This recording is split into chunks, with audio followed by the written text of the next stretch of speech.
Assalamualaikum warahmatullahi wabarakatuh. Alhamdulillahirrabbilalamin. Wabihi nasta'inu ala umuri dunya waddin. Wassalatu wassalamu ala isyrafil anbiya'i wal mursalin Sayyidina wa maulana Muhammadin wa ala alihi wa sahbihi ajma'in. Amma ba'd.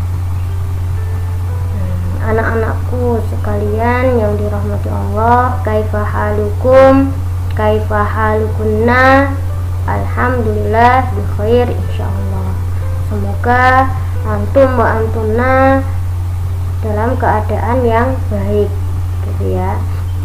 Dimana kita memang masih pandemi sehingga kita belajarnya masih online gitu ya. Semoga tetap semangat untuk belajar kitab akidah ini. Dimana kitab akidah yang kita pelajari adalah Al-Jawahirul Kalamiyah, dimana kitab ini dikarang oleh Syekh Thohir bin Sholeh Al-Jazairi gitu ya. Sebelum kita melanjutkan ke pembahasan yang selanjutnya, kita mulai dengan baca basmalah. Bismillahirrahmanirrahim. Al-Mabahatsus Tsalis gitu ya. Pembahasan kita yang minggu ini adalah pembahasan yang ketiga, fil imani bi kutubihi subhanahu wa ta'ala, tentang beriman kepada kitab-kitab Allah Subhanahu wa ta'ala. Soal kaifal i'tiqadu bi kutubillahi ta'ala, bagaimana kita meyakini atau mengiktikadkan atau beriman kepada kitab-kitab Allah Subhanahu wa ta'ala gitu ya. Jawabannya adalah a'taqidu anna lillahi ta'ala kutuban anzalaha ala anbiya'ihi. Kita harus meyakini gitu ya, bahwasanya Allah Subhanahu wa ta'ala itu memberikan kitab-kitabnya, menurunkannya itu kepada para nabi gitu ya. Jadi yang menerima kitab gitu ya, yang diturunkan oleh Allah itu hanya para nabi. Di mana para nabi dan rasul itu kan memang utusannya Allah gitu ya. Di mana di dalam kitab-kitab ini wa bayyana fiha amrahu wa nahyahu wa wa'dahu wa wa'idahu gitu ya. Di mana di dalam kitab-kitab itu dijelaskan di dalamnya tentang perintah-perintahnya Allah gitu ya. Sehingga di dalam kitab-kitab yang diturunkan oleh Allah itu pasti berkaitan dengan perintahnya Allah gitu ya. Apa saja yang harus dilakukan sebagai hambanya gitu ya, sebagai makhluknya Allah ini. Wa nahyahu, dan larang-larangannya, apa yang tidak boleh dilakukan oleh hamba-hambanya ini. Wa wa'dahu gitu ya. Wa wa'dahu itu tentang janji-janjinya Allah gitu ya, dimana dalam Al-Quran yang setiap diturunkan oleh Allah itu ada janjinya Allah. Bagaimana ketika seorang itu melakukan ini akan mendapat apa, ketika meninggalkan ini akan dikasih pahala oleh Allah apa, kan gitu ya. Wa wa'idahu, dan ancaman-ancaman Allah gitu ya. Dan ancaman Allah itu yang berkaitan dengan orang-orang yang senantiasa melakukan apa yang sudah dilarang oleh Allah gitu ya. Wahya kalamullahi ta'ala haqiqatan badat minhu bila kaifiyatin qawlan. Dan sudah dijelaskan bahwasanya kitab-kitab itu merupakan kalamullah gitu ya. Firmannya Allah yang hakikatan, yang sebenar-benarnya. Badat minhu bila kaifiyatin qaulan gitu ya, yang mana gitu ya dalam kitab itu tadi gitu ya, yang datang dari Allah gitu ya, dan dia itu tidak diketahui caranya, dan juga merupakan perkataan ya kan. Jadi tidak diketahui caranya mendapatkan itu seperti apa, karena yang diberi kitab-kitab ini itu hanya para nabi dan rasul gitu ya. Jadi kalamullah yang sebenarnya atau hakikatnya yang diturunkan kepadanya, kepada nabinya itu tadi tanpa adanya caranya bagaimana. Dan itu melalui ucapan-ucapan gitu ya, qaul gitu ya. Wa anzalaha wahyan, dan diturunkannya itu sebagai wahyu. Dimana wahyu itu kan yang senantiasa datangnya dari Allah, wahyunya Allah gitu ya. Yang itu khusus diberikan kepada nabi dan rasul. Mintil kal kutubi, dari kitab-kitab itu adalah at-tauratu, kitab Taurat, wal injilu, dan Injil, wal zaburu, dan Zabur, wal qur'anu, dan Quran. Jadi kitab-kitabnya Allah yang wajib kita imani, yang wajib kita ketahui itu ada 4 ini gitu ya. Ada Taurat, Injil, Zabur, dan Al-Quran. Jadi 4 kitab ini gitu ya, itu yang sudah diturunkan oleh Allah yang wajib kita yakini dan kita imani.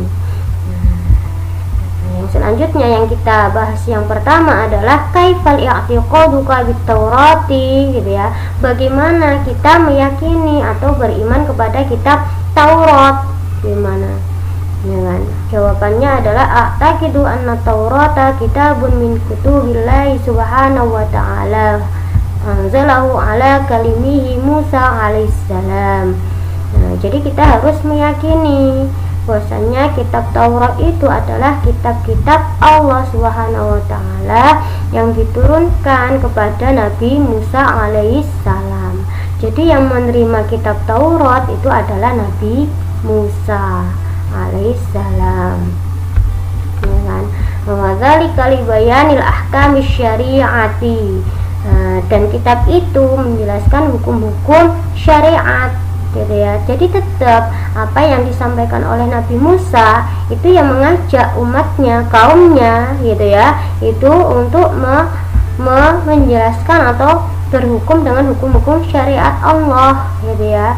Wal aqaidi sahihati al-mardiyati wat tabsyiri bi zuhurin nabiyyi min bani Ismail wa huwa nabiyuna alaihi salatu wassalam. Ya kan? Jadi di samping dijelaskan tentang hukum-hukum syara gitu ya, dan juga keyakinan-keyakinan atau aqaid gitu ya, keyakinan-keyakinan yang benar yang diridhoi oleh Allah, dan juga diberikan kabar gembira tentang munculnya nabi dari Bani Israel, yaitu siapa? Nabi kita alaihi salatu wassalam, Nabi Muhammad sallallahu alaihi wasallam. Jadi di dalam kitab Zabur, kitab Taurat gitu ya, yang diturunkan kepada Nabi Musa, ya kan, itu sudah dijelaskan oleh Allah gitu ya. Jadi dijelaskan tentang hukum-hukum syara dan juga akidah-akidah atau keyakinan yang mana di situ dijelaskan atau ada gambar gembira bahwasanya nanti ada nabi yang itu dari Bani Ismail, yaitu Nabi Muhammad SAW. Wal isyaratu ila annahu ya'ti bi syar'in jadidin yahdi ila daris salam. Yang mengisyaratkan, yang menunjukkan bahwasannya itu akan datang dengan syariat yang baru yang menunjukkan kepada Darussalam, ya kan, rumah keselamatan. Jadi dalam kitab Taurat itu sudah dijelaskan oleh Allah. Jadi Nabi Musa, ya kan, dimana ceritanya Nabi Musa itu kan juga susah gitu ya, dimana pada waktu itu kan tentang sihir-sihir gitu ya, orang-orangnya Raja Fir'aun gitu ya, itu meyakini tentang sihir-sihir, sehingga Nabi Musa diberi mukjizat oleh Allah itu ya bisa mensihir gitu ya.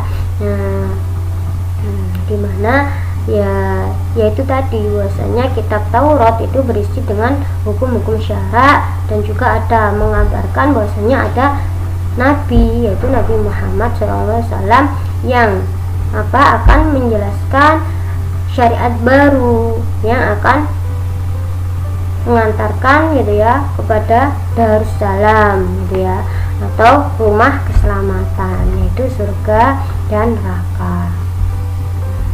Soal yang selanjutnya adalah kaifa i'tiqadu ulama'il a'lami fi haqqit Taurati al-mawjudati al-ana fi aidi ahli kitab, gitu ya.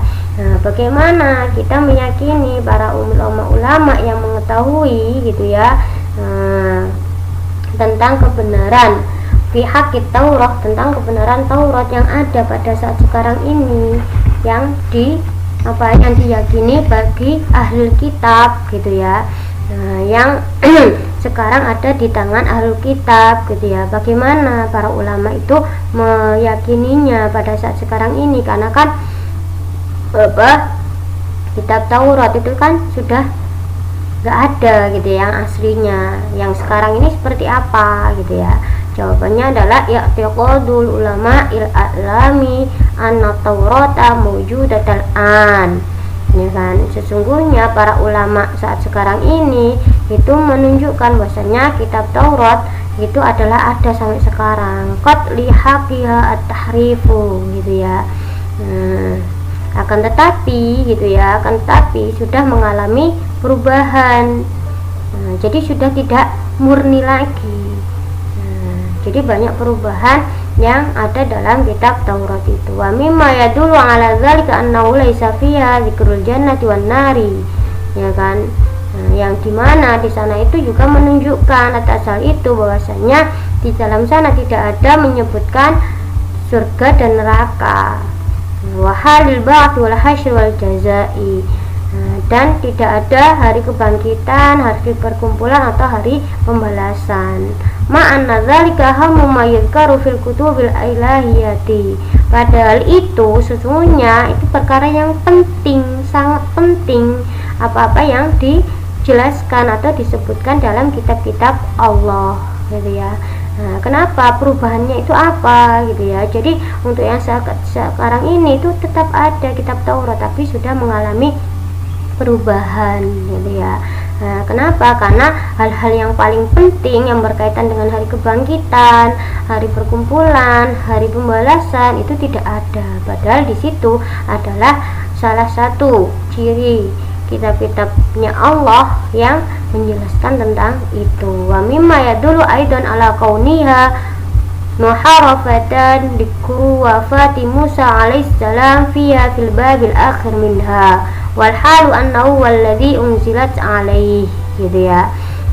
Bahasanya dan diantara dalil, gitu ya, wa mimma, dan adapun dalilnya juga itu adalah keberadaan, gitu ya. Keberadaan bahwasanya kitab Taurat itu mengalami perubahan, dimana di sana menjelaskan, gitu ya, atau disebutkan zikru wafatil Musa, disebutkan tentang wafatnya Nabi Musa di dalam bab yang terakhir.